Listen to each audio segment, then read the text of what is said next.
আউযুবিল্লাহি মিনাশ শাইতানির রাজিম। বিসমিল্লাহির রহমানির রহিম। আল্লাহ আদম আলাইহিসসালামকে সৃষ্টি করেছেন শুক্রবারে। হাদিস ৫,৩৬৪। হযরত আবু হুরায়রা রাদিয়াল্লাহু আনহু বলেন, একদিন রাসূল সাল্লাল্লাহু আলাইহি ওয়াসাল্লাম আমার হাত ধরে বললেন, আল্লাহ তাআলা আসমান জমিন সৃষ্টি করেছেন শনিবারে, পাহাড় পর্বত সৃষ্টি করেছেন রবিবারে, গাছপালা সৃষ্টি করেছেন সোমবারে, জিনিসপত্র সৃষ্টি বানিয়েছেন মঙ্গলবারে, আলো বা জ্যোতি সৃষ্টি করেছেন বুধবারে, জীব-জন্তু বা প্রাণী জগৎকে সৃষ্টি করেছেন গোটা বিশ্বে ছড়িয়ে দিয়েছেন বৃহস্পতিবারে, আর আদম আলাইহিসসালামকে সৃষ্টি করেছেন জুম্মাবারে আসরের সময়ের পর। বস্তুত এটি সর্বশেষ সৃষ্টি, দিনের শেষ সময়ে সৃষ্টি করেছেন, অর্থাৎ আসর ও রাতের মধ্যবর্তী সময়ে। মুসলিম।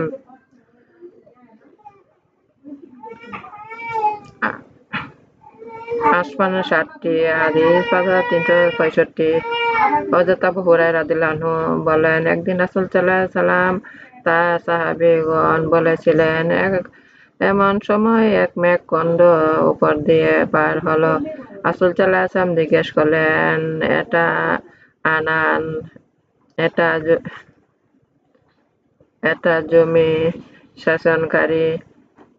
একে আল্লাহ তাআলা এমন এক কওমের দিকে হাঁকিয়ে নিয়ে যান যারা সুর করে না এবং তারা তাকে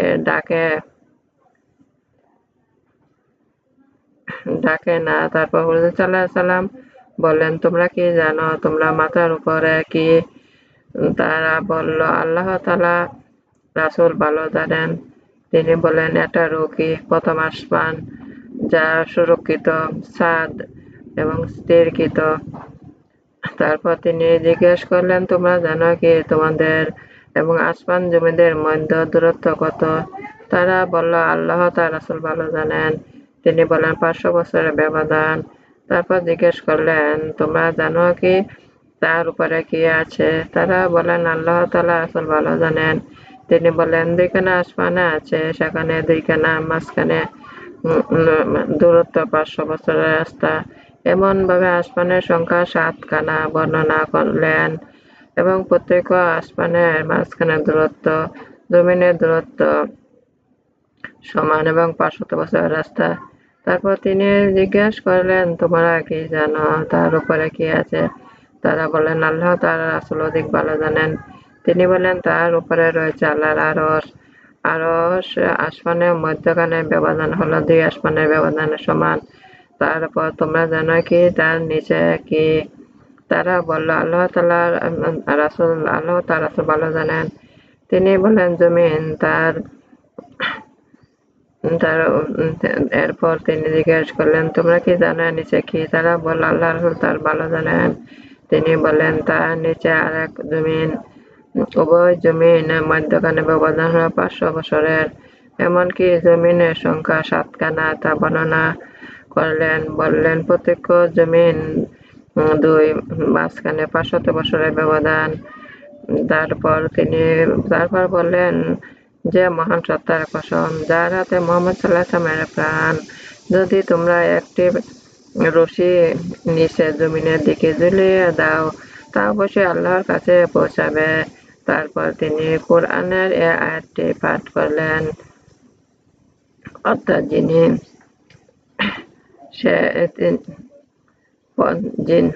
তিনি প্রথম, তিনি শেষ, তিনি প্রকাশ্য, তিনি গোপনে আহমদ।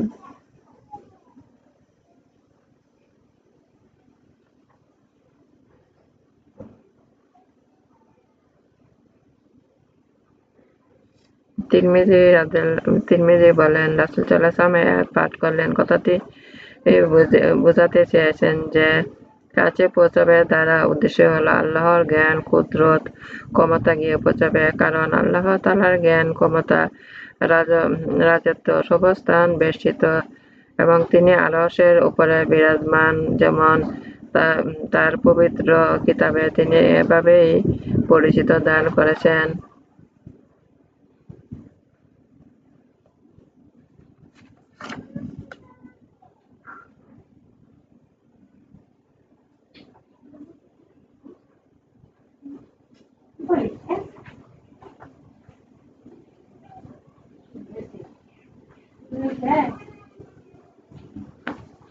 লাল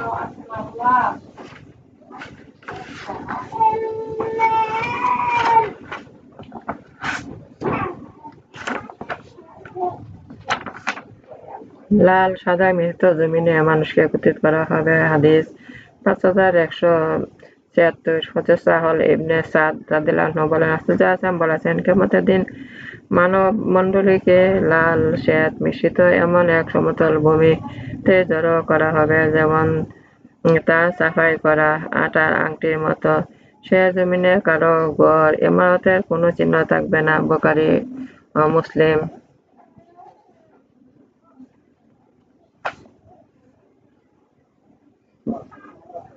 তিন প্রকারের লোক হাসর হবে। হাদিস 5178 হযরত আবু হুরায়রা রাদিয়াল্লাহু আনহু থেকে বলেন, রাসূল সাল্লাল্লাহু আলাইহি ওয়াসাল্লাম বলেছেন, তিন প্রকারের মানব মণ্ডলী হাসর হবে। জান্নাতের আকাঙ্ক্ষা জাহান্নামের থেকে ভীত সন্ত্রস্ত। একদল হবে এক উট সওয়ারি 2 জন, কোনটিতে 100টি উট 3 জন, কোন উটে 4 জন, কোন উটে 10 জন পালাক্রমে চড়বে। অবশিষ্ট আরেক দল তাদেরকে আগুনে জড়ো করবে। দিনের বেলা তাদের যেখানে অবস্থান করবে আগুন তার সাথে অবস্থান করবে, তারা রাতে যেখানে অবস্থান করবে আগুনও তারা রাতের সাথে অবস্থান করবে। অনুরূপ ভোরে ও সন্ধ্যায় তারা সেখানে থাকবে, আগুনও তাদের সাথে সেখানে থাকবে।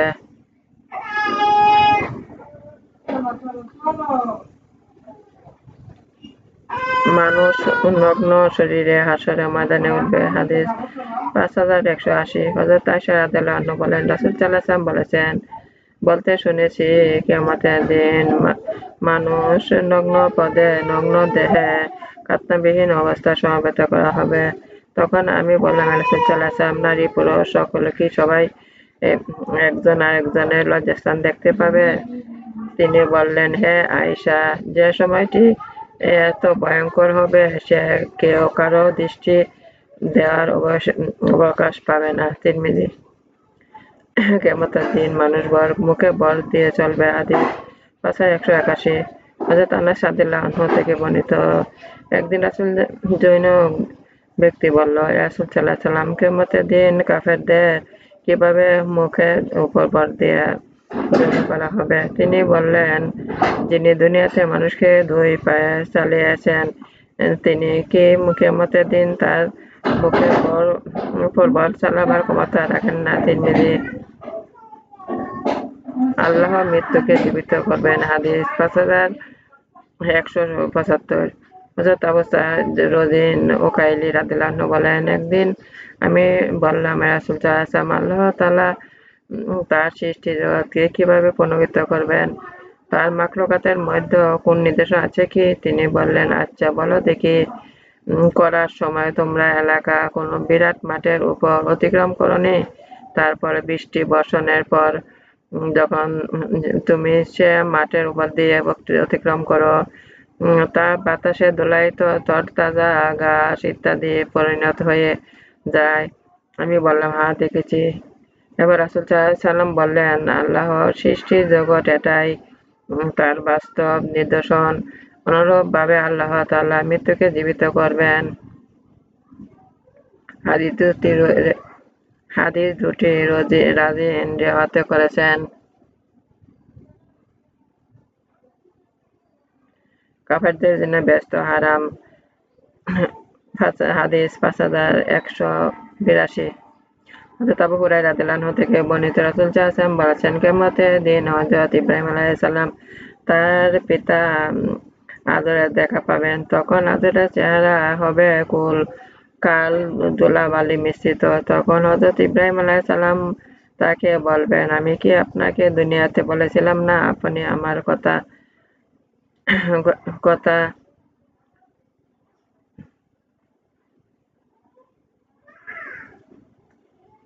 শুনবেন, আপনি আমার কথা অমান্য করবেন না? তখন তার পিতা তাকে বললেন, আমি আজ তোমার নাফরমানি করব না।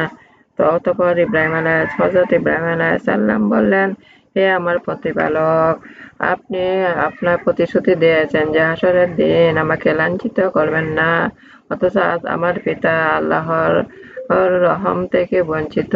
সুতরাং এটা অপেক্ষা অধিক লাঞ্ছিত অপমান আর কি হতে পারে? আল্লাহ তাআলা বললেন, আমি কাফেরদের জন্য জান্নাতকে হারাম করে রেখেছি। অতঃপর ইব্রাহিম সালাম বলা হবে, তুমি তোমার পায়ের তলার দিকে তাকাও।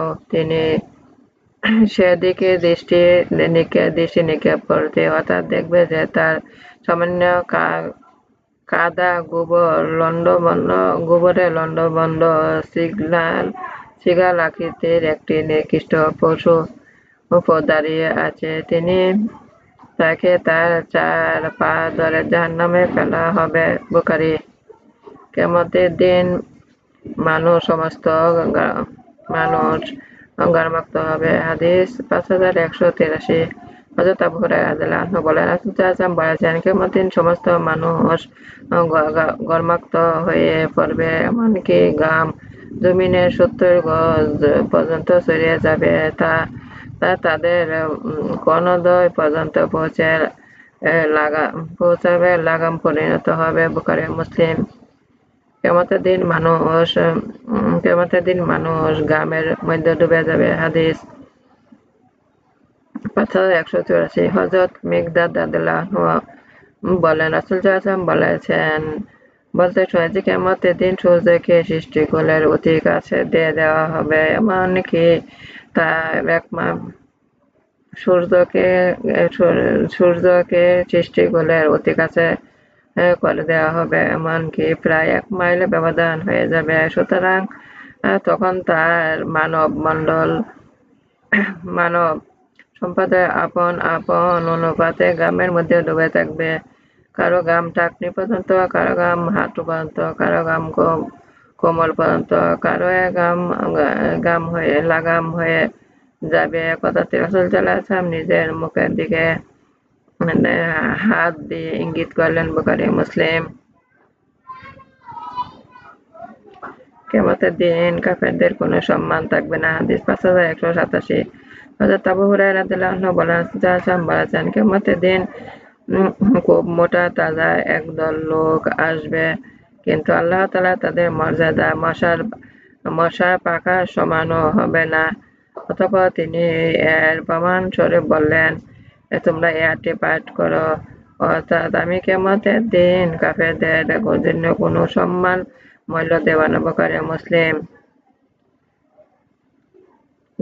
জমিন কিয়ামতের দিন সাক্ষ্য দিবে।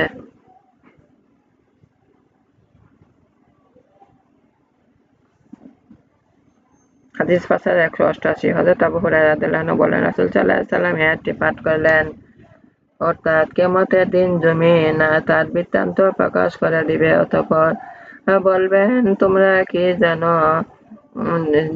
জমিনের বক্তব্য হলো, তোমরা প্রত্যেক পুরুষ ও প্রত্যেক নারী সম্পর্কে সাক্ষ্য দিবে যে সে তার পৃষ্ঠে অবস্থানকালে কি কি কর্মকাণ্ড করেছে।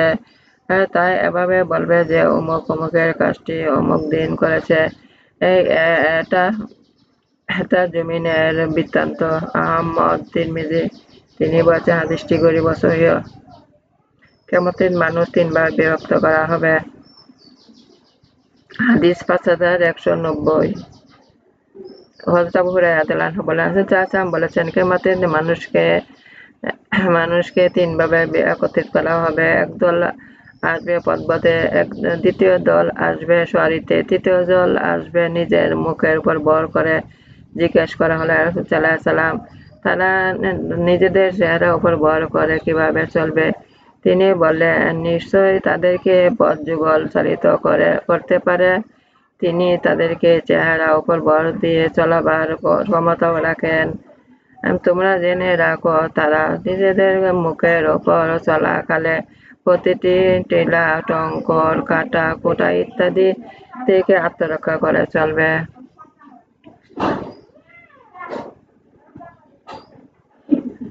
শরীর উপর বিপদ আসবে।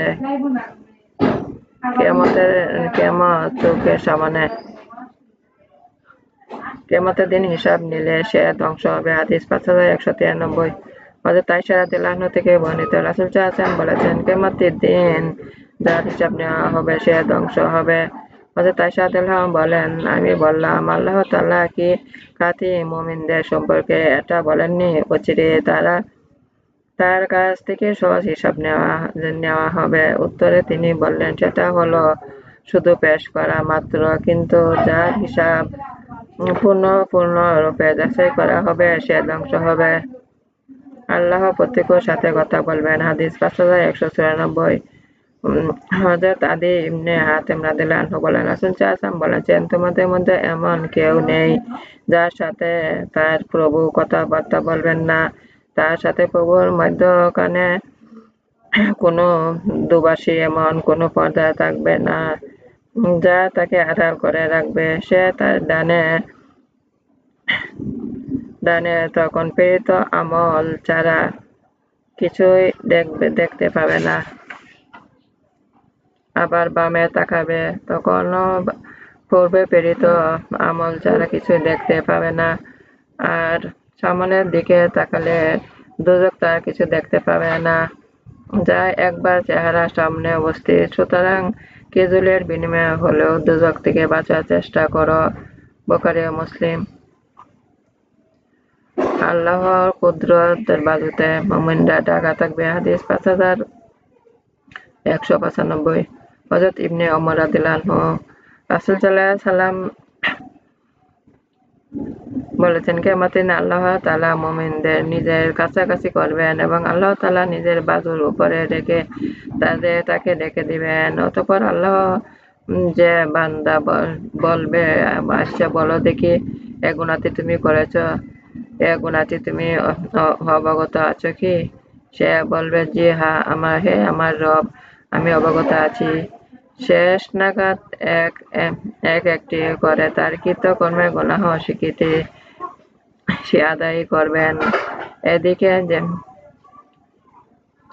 আল্লাহ তাআলা বলবেন, দুনিয়ায় আমি তোমাদের এ সকল অপরাধ ঢেকে রেখেছি, আর আজ আমি তা মাফ করে তোমাকে নাজাত দিব।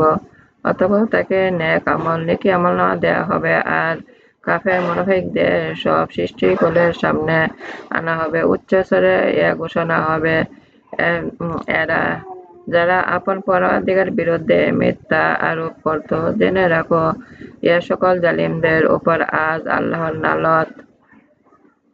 মুসলমানরা একটি নাসিহা পাবে। হাদিস